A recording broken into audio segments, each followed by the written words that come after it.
ಆತ್ಮೀಯ H60 news ಅರ್ಥಾತ್ ತೇಜಿತರಾಮ್ ನ್ಯೂಸದ ವೀಕ್ಷಕರೇ, ನಾನು ನಿಮ್ಮವ ಎಂ ಆಯುಧ ಮಲ್ಲಪ್ಪ ಜೊತೆವರು.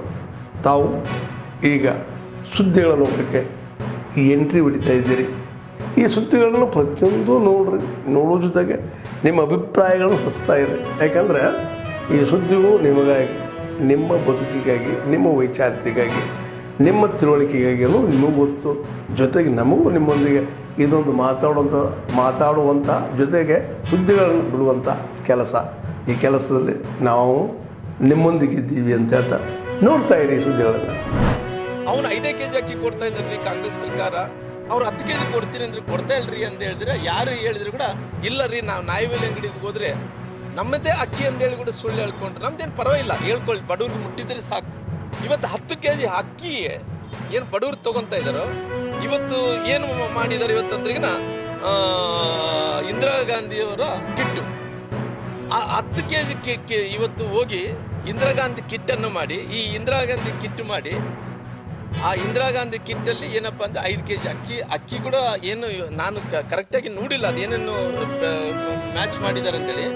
ಅವರು ಒಂದು ಕಡೆ 2 kg, ಒಬ್ಬೊಬ್ಬರಿಗೆ 2 kg ಅಂತಾರೆ, ಇಬ್ಬರಿದ್ದಂಥವ್ರಿಗೆ 3 ಮಂದಿ ಇದ್ದಂಥವ್ರಿಗೆ 4 kg ಅಂತಾರೆ, ಇನ್ನೊಬ್ಬರಿಗೆ 5 kg ಅಂತಾರೆ. ಅವ್ರಿಗೆ ಬೇಕಾದ 10 kg ಬೇಕು. 10 kgನ ಇವತ್ತು 2 kg, ಇವತ್ತು 5 kg ಮಾಡಿಟ್ಟಿರ. ಈ 5 kgಗೆ ಮಾಡಿಟ್ಟಂಥವ್ರು ಅವ್ರ ಹೆಸರು ನೋಡಿ ಎಂಥದ್ದಿಟ್ಟಾರೆ ಪಾಪ, ಇಂದಿರಾ ಗಾಂಧಿಯವ್ರ ಕಿಟ್ ಅಂತ. ಅಲ್ರಿ, ಇಂದಿರಾ ಗಾಂಧಿಯವ್ರ ಕಿಟ್ ಯೋಜನೆ ನೀಡೋದಕ್ಕಿಂತ ಬ್ರಿಟಿಷರ ವಿರುದ್ಧ ಹೋರಾಡಿದಂಥ ಕಿತ್ತೂರು ಚೆನ್ನಮ್ಮರ ಹೆಸರು ಇಡ್ಬೋದಾಯ್ತಲ್ಲ. ಎಷ್ಟು ಮಂದಿ ಬ್ರಿಟಿಷರ ವಿರುದ್ಧ ಹೋರಾಡಿದಂಥ ಒಣಕೆ ಒಬ್ಬೊಬ್ಬರ ಹೆಸರು ಇಡ್ಬೋದಾಯ್ತಲ್ಲ. ಅಂದರೆ ಅವ್ರು ಯಾವ ರೀತಿ ನೆನಪು ಬರಲ್ಲ. ಅಂದರೆ ಅವರೆಲ್ಲರೂ ಕೂಡ ಏನಪ್ಪ ಅಂದ್ರಿಗಿನ ಎಲ್ಲಿ ಹೋದ್ರೂ ಕೂಡ ಇಂದಿರಾ ಗಾಂಧಿ ಹೆಸರು ಇಡಬೇಕು, ರಾಜೀವ್ ಗಾಂಧಿ ಹೆಸರು ಇಡಬೇಕು, ಪ್ರಿಯಾಂಕಾ ಗಾಂಧಿ ಹೆಸರು ಇಡಬೇಕು, ಇನ್ನೊಂದು ಎಲ್ಲ ಗಾಂಧಿ ಕುಟುಂಬಗಳ ಮೇಲೆ ಹೆಸರು ಇಡಬೇಕು, ಬೇರೆ ಹೆಸರುಗಳು ಏನು ಇರಬಾರ್ದು. ಗ್ರಾಮ ಪಂಚಾಯತಿಯ ಅಧ್ಯಕ್ಷರಾದ ಮತ್ತು PDO ಇಬ್ಬರ ನಿರ್ಲಕ್ಷ್ಯದಿಂದ ನಿರಪರಾಧಿ ಚಿಕ್ಕ ನಾಯಕರ ಸಾವಾಗದೆ. ನಮ್ಮ ಒತ್ತಾಯ ಇಷ್ಟೇ, ಯಾರ್ಯಾರ ನೈಜವಾಗಿ ಅವನ ಸಾವಿನ ಕಾರಣಕರ್ತರಾಗಿದ್ದ PDO ಇರ್ಬೋದು, ಅಧ್ಯಕ್ಷರು ಮತ್ತು ಅವಳ ಗಂಡ, ಅವ್ರ 3 ಮೇಲೆ ಅಪರಾಧ ಕೇಸ್ ಬುಕ್ ಆಗಬೇಕು, FIR ಆಗಬೇಕು. ಅದಾದಮೇಲೆ ಅವನ ಕುಟುಂಬಕ್ಕೆ ಆಶ್ರಯ ಆಗಿ ಸರ್ಕಾರಿ ನೌಕರಿ, ಒಂದು ಮನೆ, ಅವ್ರ ಮನೆಗೆ ಒಂದು ಕುಟುಂಬಕ್ಕೆ ಸರ್ಕಾರಿ ನೌಕರಿ ಕೊಡಬೇಕು. ಜೊತೆಗೆ 50 ಲಕ್ಷ ರೂಪಾಯಿಗಳನ್ನು ಪರಿಹಾರವಾಗಿ ಕೊಡಬೇಕು. ಇಲಾಖೆ ಪರಿಹಾರ ಕೊಡ್ತೀವಿ, CG ಗ್ರೌಂಡಿಗೆ ಪಂಚಾಯತಿಗೆ ಕೊಡ್ತೀವಿ, ಅದಕ್ಕೆ ನೌಕರಿ ಕೊಡ್ತೀವಿ, ಯಾವುದನ್ನು ಒಪ್ಲಿಕ್ಕೆ ತಯಾರಿಲ್ಲ. ಸರ್ಕಾರಿ ನೌಕರಿನೇ ಬೇಕು, 50 ಲಕ್ಷ ರೂಪಾಯಿ ಪರಿಹಾರ ಕೊಡಬೇಕು. ಅವನು ಯಾರೋ ಅಧ್ಯಕ್ಷರವಳೆ ಅವಳ ಮೇಲೆ FIR ದಾಖಲಾಗಬೇಕು. ಕುಣಿಗಲ್ ವ್ಯಾಪ್ತಿಯ ಕುಣಿಗಲ್ ಬಸ್ ಸ್ಟ್ಯಾಂಡಿನ ಹಿನ್ನೆಲೆಯಲ್ಲಿ ಸಾಕಷ್ಟು ಗೊಂದಲಗಳನ್ನು 2 ದಿನದಿಂದ ನೋಡಿದ್ದಂಥ ಹಿನ್ನೆಲೆಯಲ್ಲಿ ನಮ್ಮ DC ಆದಂಥ ಚಂದ್ರಶೇಖರ್ ಅವರು ಸಹ ಬಂದಿದ್ದಾರೆ. ಕುಣಿಗಲ್ಗೆ ಕರೆಸಿದ್ದೇನೆ. ಇಲ್ಲಿ ಡಿಪೋ ಮ್ಯಾನೇಜರು ಮತ್ತು ಇನ್ನಿತರ ಸಿಬ್ಬಂದಿ ವರ್ಗದವರು ಇದ್ದಾರೆ.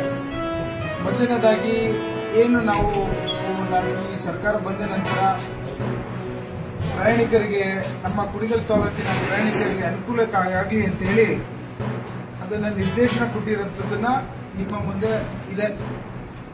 ಈ ನಿರ್ದೇಶನದ ಅನುಗುಣವಾಗಿ ಎಲ್ಲ ಬಸ್ಗಳು ನಾನ್ ಸ್ಟಾಪ್ ಮತ್ತು ಓಲ್ವೋ ಬಸ್ ಬಿಟ್ಟು ಎಕ್ಸ್ಪ್ರೆಸ್ ಬಸ್ಗಳು ಯಾವುದೇ ಒಂದು ಬೆಂಗಳೂರು ಮಾರ್ಗವಾಗಿ ಹೋಗುವಂಥ, ಬೆಂಗಳೂರಿಂದ ಹಾಸನ ಮಾರ್ಗವಾಗಿ ಮಂಗಳೂರು ಮಾರ್ಗವಾಗಿ ಹೋಗುವಂಥ ಬಸ್ಗಳು ಒಳಗಡೆ ಬಂದು ಕುಣಿಗಲ್ ತಾಲೂಕಿನ ಬಸ್ ಸ್ಟ್ಯಾಂಡಿಗೆ, ಬಸ್ ಸ್ಟಾಪಲ್ಲಿ ಬಂದು ಜನರಿಗೆ ಇಳಿಲಿಕ್ಕೆ ಅನುಕೂಲತೆ ಮಾಡಿಕೊಡ್ಬೇಕು ಅಂತ ಹೇಳಿ ಈಗ ಹೊಸ ಕಾನೂನನ್ನು ಮಾಡಿ ಅದಕ್ಕೆ ನೇಮಕ ಮಾಡಿದ್ದೇವೆ. ನಾನು ಶಶಿಧರ್ ಅಂತ ತುಮಕೂರಿನ ಘಟಕದವರು ಕುಣಿಗಲ್ ಬಸ್ ನಿಲ್ದಾಣದಲ್ಲಿ ರಾತ್ರಿ ಹೊತ್ತು ಇರುವಂಥದ್ದನ್ನ ನೇಮಕ ಮಾಡಿದ್ದೇವೆ. ಎರಡನೇದು ಚಿದಾನಂದ್ ಅಂತ ಅವರನ್ನ ಅಂಚೆಪಾಳ್ಯ ಕುಣಿಗಲ್ಲಿಂದ ಬೆಂಗಳೂರು ಕಡೆಗೆ ಹೋಗುವ ಬಸ್ಗಳ ಜವಾಬ್ದಾರಿನ 6 ಗಂಟೆಯಿಂದ 2 ಗಂಟೆವರೆಗೂ ಕೊಟ್ಟಿದ್ದೇವೆ. ಹಾಗೇನೆ ನಾಗರಾಜ್ ಅಂತ ಅಂಚೆಪಾಳ್ಯದಿಂದ ಬೆಂಗಳೂರಿಂದ ಕುಣಿಗಲ್ಗೆ ಬರುವಂತ ಗಾಡಿಗಳು 2 ಗಂಟೆಯಿಂದ 8 ಗಂಟೆವರೆಗೂ ನೋಡ್ಕೊಳ್ಳೋಂಥ 10 ಗಂಟೆವರೆಗೂ ನೋಡೋಂಥ ಜವಾಬ್ದಾರಿ ನಾಗರಾಜ್ ಅವರು ಕೊಟ್ಟಿದ್ದೇವೆ. ಹಾಗೆ ಮತ್ತವರು ನಾಗರಾಜ್ ಅವರು ತುಮಕೂರಿನ ಘಟಕದ ಒಂದೇ ಘಟಕದವರು ಆಲಪ್ಪನ ಗುಡ್ಡೆಯಲ್ಲಿ ಆ ಸ್ಥಳದಲ್ಲಿ ಇದ್ದು 6 ಗಂಟೆಯಿಂದ ರಾತ್ರಿ 12 ಗಂಟೆವರೆಗೂ ನೋಡುವಂತ ಒಂದು ನಿಯೋಜನೆಯನ್ನು ಮಾಡಿದ್ದೇವೆ.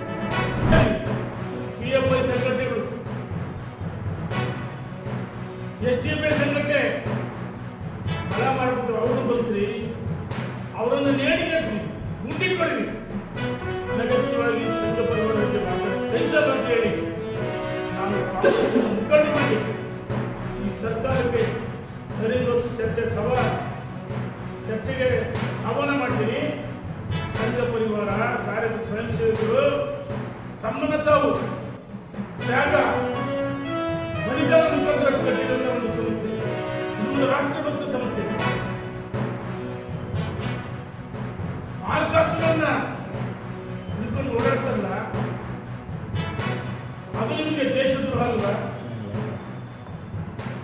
ಅರೆ ದೊಣ್ಣೆ ಅಲ್ಲದು, ಅದು ಒಂದು ಮಂತ್ರ ದಂಡ. ತಪ್ಪು ಮಾಡಿದವ್ರನ್ನ ತಿದ್ದಿ ಹಾಕಿದ ಶಕ್ತಿ ಸಂಘ ಪರಿವಾರಕ್ಕಿದೆ, RSS ಇದೆ, ಅಂಗ ಸಂಸ್ಥೆಗಳಿಗಿದೆ.